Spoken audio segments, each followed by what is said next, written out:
देवीं सरस्वतीं व्यासं ततो जयमुदीरये। गोपाल कृष्ण भगवान की जय। अष्टम स्कंदातील 20वा अध्याय आपण आता पाहतो. भगवान वामनांच्या विराट रूपाने 2 पावलात पृथ्वी आणि स्वर्ग व्यापणे. आता जसं आपण पाहिलं 3 पावलांचंच भूमिदान मी मागत आहे आणि मला तेवढंच द्यावं, त्यावरच मी संतुष्ट आहे. माणसाला जितकं मिळालं तितकी त्याची हाव वाढत जाते. कारण काय की हे अग्नीप्रमाणे आहे, प्रज्वलित अग्नी आहे. त्यामध्ये आपण जेव्हा आहुती देत असतो तुपाच्या, तेलाच्या, एखाद्या वस्तूच्या, हव्य गोष्टीच्या, तर तो अग्नी तसाच अजून अजून प्रज्वलित होतो. हे जसं आहे तसं या विषय वासना अशा आहेत की त्या कितीही मिळाल्या तरी त्याची तृप्ती नाही, त्यामध्ये समाधान नाही. पण समाधान हे आपल्या अंतरंगापासून असलं पाहिजे, जे आपल्याला मिळत नाही. मी ताजमहाल विकत घ्यायला जातो असं आपण म्हटलं तर आपण तो तिकडचा दुसरा माणूस विकूही शकत नाही आणि मी घेऊ पण शकत नाही. मग अशा गोष्टींबद्दलचं प्रेम आणि ते मिळवण्यासाठी जशी धडपड करणं व्यर्थ आहे, तसं काही गोष्टी सोडून द्याव्या लागतात. त्याला आपल्या नशिबावर मध्ये नसतील तरी पण ते मिळवेल असं जर साधक समजत असेल तर ते बरोबर नाही. या ठिकाणी शुकदेव म्हणतात की राजा, कुलगुरु शुक्राचार्याने तुला जेव्हा असं सांगितलं तेव्हा एक आदर्श ग्रहस्थ राजा बली एक क्षणभर गप्प राहिला. आपले गुरु आहेत आणि त्यामुळे त्याने जे काही म्हटलं त्याकडे त्यांनी विनयाने आणि शांतपणे विचार केला. पण आपले गुरु असल्यामुळे आणि हा आपल्या श्रद्धेवर टिकून आहे आणि म्हणून शांतपणे बली राजा शुक्राचार्यांना म्हणतो. बलिर्वाच सत्यम भगवता प्रोक्तम धर्मोयम ग्रहमेधिना अर्थम कामम यशो वृत्तीम यो न बाधेत करिचित. गुरुदेवा शुक्राचार्य, आपलं म्हणणं अगदी बरोबर आहे. 3 पावलं जमीन मी याला दिली तर हा 3 पावलांमध्ये स्वर्ग, मृत्यू, पाताळ या सगळं व्यापून टाकणार आहे आणि माझं जे वैभव आहे ते सुद्धा नष्ट होणार आहे. अगदी खरं आहे, तुम्ही म्हणता ते अगदी खरं आहे. गृहस्थाश्रमात राहणाऱ्यांसाठी तोच धर्म आहे की ज्यामुळे अर्थ, काम, यश आणि उपजीविकेच्या बाबतीत कधीही कोणत्याही प्रकारची बाधा येणार नाही. अशा प्रकारे आपण दान दिलं पाहिजे. पण गुरुदेव, मी प्रल्हादांचा नातू आहे. माझे आजोबा प्रल्हाद आहेत, वडील विरोचन आहेत. विरोचनाने माझ्या वडिलांनी स्वतःचं आयुष्य भगवंताला दिलेलं आहे, ब्राह्मणाला दान दिलेलं आहे. प्रल्हाद जे आहेत त्यांचा तर इतका भगवंतावर विश्वास होता की त्यांना कडेलोट केला, अग्नीमध्ये टाकलं तरी पण त्यांना भगवंताने सांभाळलेला आहे. महाभक्त प्रल्हाद हा दैत्य कोळी जपे राम नामावळी नित्यकारी. त्यामुळे मी आता ही प्रतिज्ञा केलेली आहे आणि त्या प्रतिज्ञेपासून आता मी दूर जाणार नाही. धनाच्या लोभाने एखाद्याला मी जर म्हटलं मी तुला देणार आहे आणि मग मी न देणं शोभतं का? आणि त्या ब्राह्मणाला मी असं खोटं कसं बोलेल? त्याला जो शब्द मी दिला त्या शब्दाप्रमाणेच मी वागेल. आता या ठिकाणी ब्राह्मणांना फसवण्याच्या बाबतीमध्ये खूप छान वाक्य आहे. बळी राजा म्हणतो, नाहम विधेमी निर्यान न धान्यान धन्यान सुखार्णवान न स्थानन चमनान मृत्योर यथा विप्र प्रलंबनात. की ब्राह्मणांना फसवण्याच्या बाबतीमध्ये मी जेवढं घाबरतो, म्हणजे ब्राह्मणांना मी कधीच फसवत नाही, पण माझ्या एखाद्या चुकून जरी कृतीमुळे ब्राह्मण फसवले जात आहेत तेव्हा मला खूप मोठं वाईट वाटतं आणि मी खूप घाबरतो. आणि तेवढं मी तर नरकाला सुद्धा घाबरत नाही, दरिद्राला सुद्धा घाबरत नाही, समुद्राला सुद्धा मी घाबरत नाही. दुःखाचा समुद्र जरी माझ्या अंगावर आला तरी पण मी तेव्हा घाबरणार नाही. आणि माझं राज्य नाश होण्यापर्यंत जरी परिस्थिती आली तरी मला त्याची भीती वाटत नाही. आणि प्रत्यक्ष मृत्यू जरी माझ्या समोर आला तरी पण मी त्या मृत्यूलाही घाबरणार नाही. पण कशाला घाबरतो?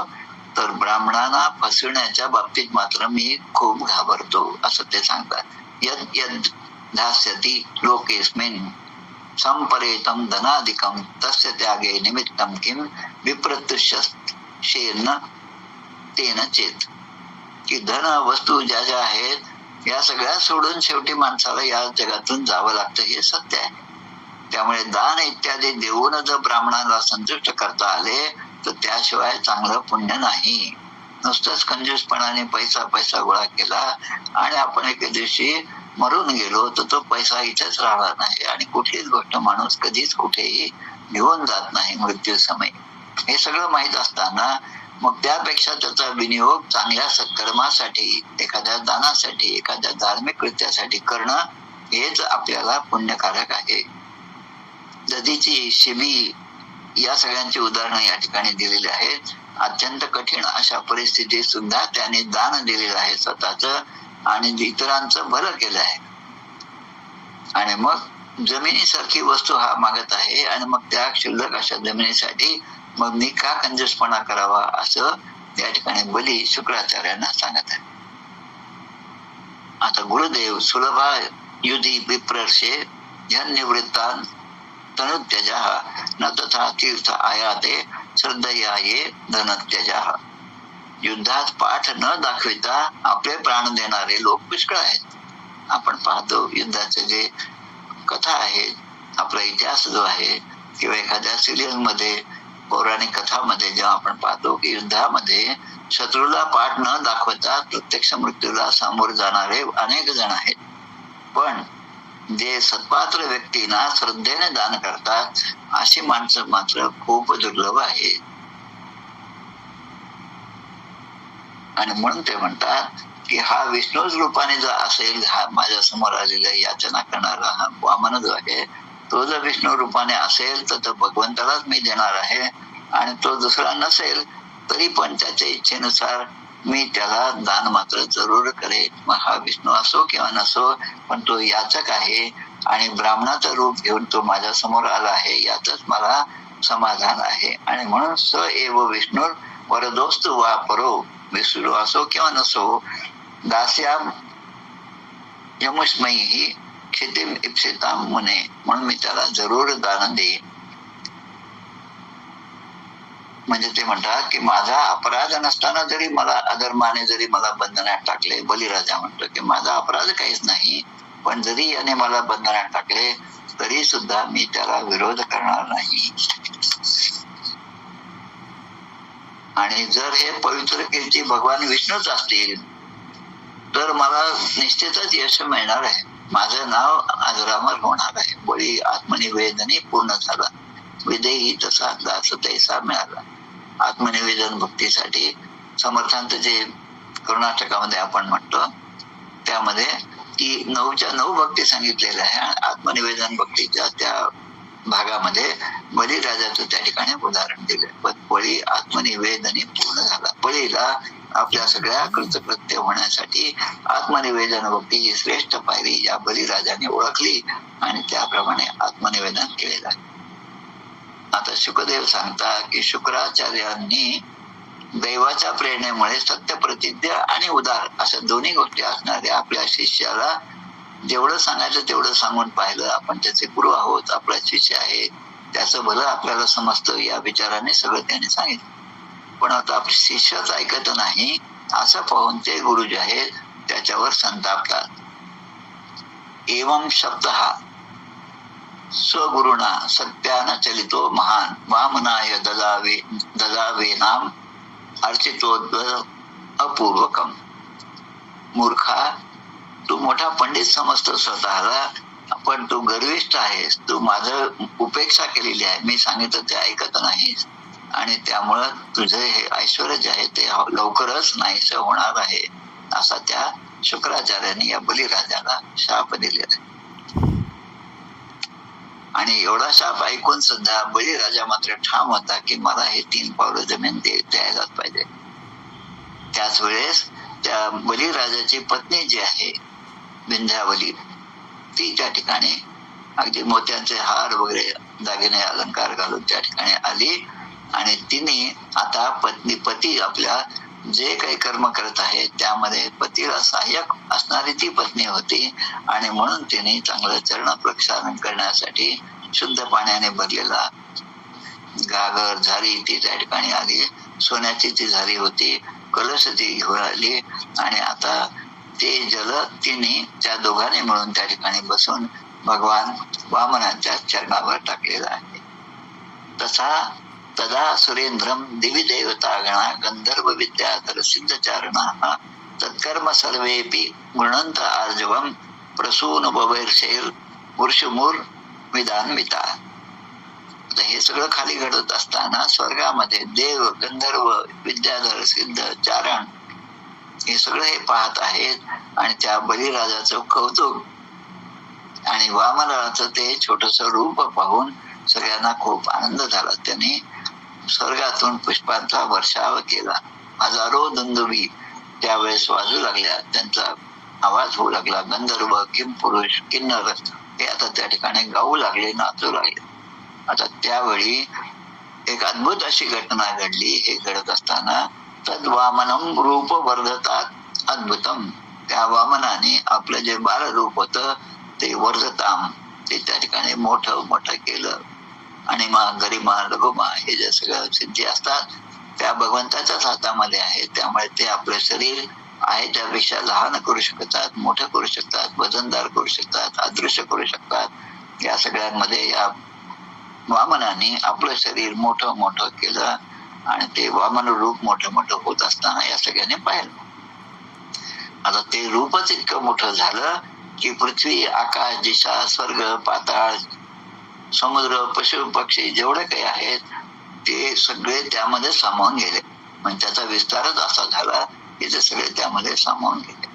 एखादा फुगा असतो, आपण त्यामध्ये हवा भरतो, लहान मुलांना खूप आनंद होतो. तो फुगा जितका मोठा मोठा होत जातो तेवढा खूप आनंद होतो, पण त्याची सुद्धा काही मर्यादा असते आणि काही काळानंतर मोठा आकार झाल्यानंतर तो फुगा फुटतो. पण बलिराजाचं या वामनाचं जे आहे ते कर्तृत्व असं आहे की त्याने इतकं मोठं रूप घेतलं की त्यामध्ये सगळं जग सामावून गेलं. काय बलिस्तस्य महाविभूती ही, की आता बलीने त्या ठिकाणी यज्ञामध्ये असणारे ऋत्विज असो किंवा आचार्य असो सदस्य असो आणि भगवंताच्या त्रिगुणात्मक शरीरामध्ये पंचमहाभूते इंद्रिये त्यांचे विषय अंतःकरण हे सगळं जे आहे त्या सगळं त्या वामनाच्या अवतारामध्ये त्या वामनाच्या स्वरूपामध्येच आहे असं एक दर्शन त्या बलिराजाला वामनाकडे पाहून झालं. जसं विश्वरूप दर्शन गीतेमध्ये आहे, भगवंत उपदेश करत आहेत, तसं 11व्या अध्यायामध्ये त्या भगवंतामध्ये अर्जुनाला असं दिसलं की या ठिकाणी असणारे कौरव असो किंवा पांडव असो आतापर्यंत जे मेले होते ते सुद्धा भगवंताच्या मुखामध्ये जात आहेत, जे जिवंत आहेत ते सुद्धा जात आहेत. आणि एवढंच नाही तर त्याच भगवंताच्या दुसऱ्या मुखातून ही सगळी सृष्टी जी आहे ती पुन्हा बाहेर पडून त्याची सृजनता त्याची उत्पत्ती होत आहे. तसं या ठिकाणी त्या वामनाच्या रूपाकडे पाहून या बलिराजाला अनेक गोष्टी त्या शरीरामध्ये दिसल्या. आता त्या किती गोष्टी आहेत त्याची मोठी यादी, जवळपास 40 गोष्टींची यादी या ठिकाणी 5-6 श्लोकामध्ये केलेली आहे. ते इंद्रासारखी सेना असलेल्या बलीने त्या विश्वरूप अशा भगवंतामध्ये वामनामध्ये त्याच्या चरणतलामध्ये पायाच्या तळव्यामध्ये त्याला रसातल दिसलं, त्याच्या चरणामध्ये पृथ्वी दिसली, पिंडऱ्यांमध्ये पर्वत दिसले, गुडघ्यांमध्ये पक्षी दिसले, जांगांमध्ये मरुदगण 49 देवता आपण पाहिलं ते दिसले, मोक्षस्थळाच्या ठिकाणी नक्षत्रांचा समूह दिसला, त्याच्या हृदयामध्ये धर्म दिसला, कंठामध्ये सामवेद दिसले, त्याच्या नाकामध्ये वायू दिसला, डोळ्यामध्ये सूर्य प्रत्यक्ष आहे असं दिसलं आणि मुखामध्ये अग्नी देवता दिसली, त्याच्या नखामध्ये शिळा म्हणजे दगड आणि बुद्धीमध्ये ब्रह्मदेवाती देवता दिसले, सगळे ऋषीगण त्याच्या ठिकाणी दिसले. याचा अर्थ या जगामध्ये ज्या ज्या गोष्टींचा आपण विचार करू ते सगळं त्या भगवंताच्या रूपामध्ये त्या बलिराजाला दिसलं. आता हे सगळं जग त्याच्यामध्ये आहे हे पाहून त्या ठिकाणी उपस्थित असणारे जे दैत्य होते ते मात्र आता भयभीत झाले आणि त्या भगवंताचं तेज होतं, त्याच्या हातामध्ये सुदर्शन चक्र होतं, गर्जना करणारे मोठे सारंग धनुष्य होतं, त्याच्या ठिकाणी ढगाप्रमाणे गंभीर आवाज करणारा पांचजन्य शंख सुद्धा होता, कौमुदकी ही गदा होती आणि चंद्राकार 100 चिन्हे असणारी ढाल होती, विद्याधर नावाची तलवार होती. अशा सगळ्या आयुधाने युक्त असं ते भगवंताचं स्वरूप त्यांना दिसलं बलिराजाला. आणि एवढंच नाही पण त्याच्या वक्षस्थळावर असणारं श्रीवत्स चिन्ह सुद्धा बळीराजाने पाहिलं. त्याच्या कंठामध्ये कौस्तुभ मणी दिसला त्यांना आणि कमरेवर कमरपट्ट्यावर पितांबर सुद्धा दिसून आला. आता त्याने त्यावेळेस त्यांना नमस्कार केला, कारण भगवंताने ती वनमाला सुद्धा धारण केली होती. आता त्या बलीने, त्या विराट अशा रूपाने ज्या ज्या गोष्टी व्यापल्या आहेत त्याचंही वर्णन या ठिकाणी आहे. ते वर्णन पाहू आणि मग त्याचा अर्थ थोडक्यात पाहू. त्या वामनाने एका पायाने बलीची सगळी पृथ्वी आपण टाकली. आपण परवाच त्या मूर्तीच्या पुढे गेलो होतो, सामूहिक मुंजीचा त्या ठिकाणी होता कार्यक्रम. त्यामध्ये जसं मुंजीमध्ये आपल्याला किंवा रोजच्या संध्येमध्ये आपल्याला गायत्री मंत्राचा जप करावा लागतो. गायत्री मंत्र हा सगळ्यात मूळ मंत्र आहे. समर्थाने सुद्धा गायत्रीची उपासना केली आणि मग श्रीराम जय राम जय जय राम दोन्हीचे 13 कोटीचा संकल्प आणि ते पूर्ण त्याने केलेला आहे. या गायत्री मंत्रामध्ये जे जे शब्द आहेत ते या ठिकाणी या श्लोकांमध्ये दिलेले आहेत. जवळपास एका पायाने बलीने सगळी पृथ्वी आपली. आता त्या गायत्री मंत्राचा पहिला शब्द आहे ओम भूहू. भूहू म्हणजे पृथ्वी आपली, आणि मग भुवहा म्हणजे दुसऱ्या पावलाने त्याने आकाश सुद्धा व्यापलं. त्यानंतर भुजांनी दिशा व्यापला. ओम भू ओम भुवा ओम स्वाहा म्हणजे दिशा. दुसऱ्या पावलाने त्याने स्वर्गालाही व्यापलं. आणि तिसरे पाऊल ठेवण्यासाठी बलीची थोडीशी कोणतीच वस्तू त्या ठिकाणी शिल्लक राहिली नाही, आणि म्हणून तो विचार करू लागला. तेव्हा त्याने आता आपलं पुढचं पाऊल जे ठेवलं ते 3 लोकांमध्ये ठेवलं. महा, जनहा आणि तपाहा. गायत्री मंत्रामध्ये जे सप्त व्याहृती आहेत त्यामध्येच हे शब्द आहेत. ओम भू भुवः स्वाहा ओम महा ओम जनहा ओम तपाहा ओम सत्यम. हे 7 जे आहेत या 7 सुद्धा बलिराजाने व्यापून टाकलेलं आहे. म्हणजे महरलोक, जनलोक आणि तपोलोक यांच्याही पलीकडे सत्यलोकात ते बलीचं पाऊल, त्या वामनाचं पाऊल जाऊन पोहोचलेलं आहे. असं पदद्वितीयम क्रमतस्त्रिविष्टपम न वै तृतीयाय तदीय म्हणवपी उरुक्रमस्यांग्री उरुर पर्यथो महर्जनाभ्याम तपसा परम गतः. गायत्री मंत्राचे सगळ्या व्याहृती ज्या आहेत त्या या वामनाने त्या ठिकाणी व्यापून टाकलेल्या आहेत, असं वर्णन या ठिकाणी 20व्या अध्यायामध्ये केलेला आहे. तर या ठिकाणी हा अध्याय पूर्ण होतो. यामध्ये 34 श्लोक होते. इथे श्रीमद भागवते महापुराणे पारमहंस्याम संहितायाम अष्टमस्कंदे विश्वरूप दर्शन नाम 20तमोध्याय 20वा अध्याय या ठिकाणी पूर्ण होत आहे. गोपाल कृष्ण भगवान की जय. जय जय रघुवीर समर्थ.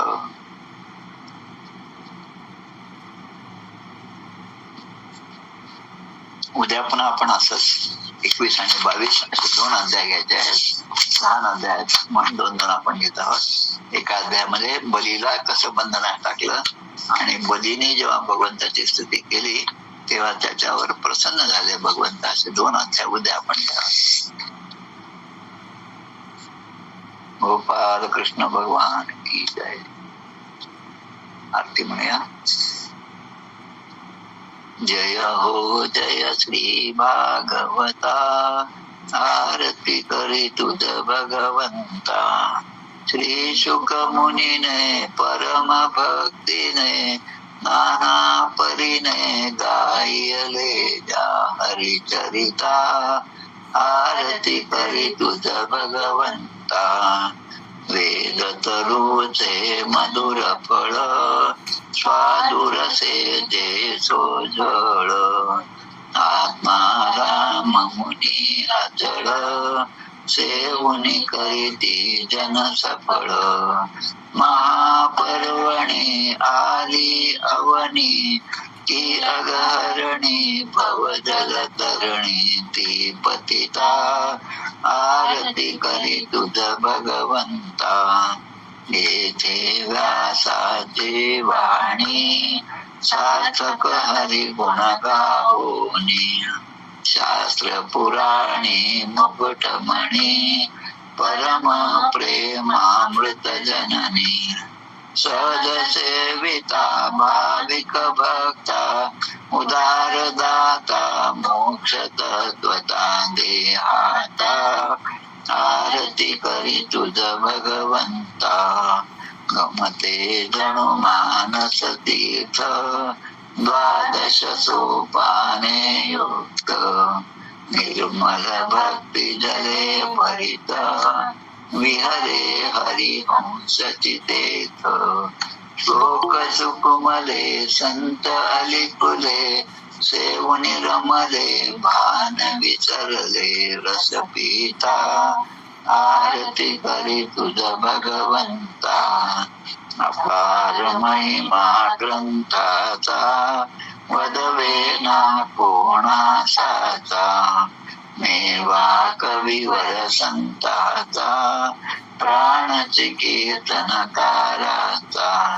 जणुबोधाचा स्वयं प्रभेचा, द्वादश कळीचा रवी अंतरिचा तमहरता, आरती करी तुझ भगवंता, ग्रंथ नव्हे हा श्री कृष्ण, गीते वेधी मन पूर्ण, अनन्य होता या शरण, खचित टळे जन्म मरण, पितापदाती चिरये शांती, नाथही वदती रामपदी ठेवी माता, आरती करी तुझ भगवंता, जय हो जय श्री भागवता, आरती करी तुझ भगवंता, गोपाल कृष्ण भगवान की जय, जय जय रघुवीर समर्थ।